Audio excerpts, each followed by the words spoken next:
Wala kayong baon. Ayusin nyo. Minsan nagkakaroon tayo sa buong kaibigan. Maya po pa doon, ahagis na to. Wow. Minsan nagkakamali tayo sa mundo. Ay kailangan natin magkamali kasi yung mga tao nagkakamali sila minsan. Hindi nila nakaanuhan yung mga pagkakamali nila. Kaya kung nagkamali yung mga tao, kailangan nila patawarin kasi yung mga tao nagpapatawad. Diyos na nagpapatawad. Amen! Amen! Amen! Amen! Amen! Praise the Lord! Sabi na to ng Bible verse. Nag-amen bigla. Tayo baon. Happy.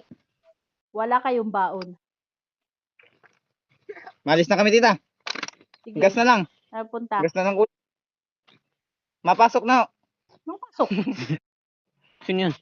Sabi mo, Lunes lang kami, walang baon. Meron na kami ngayon. Sabado pa lang.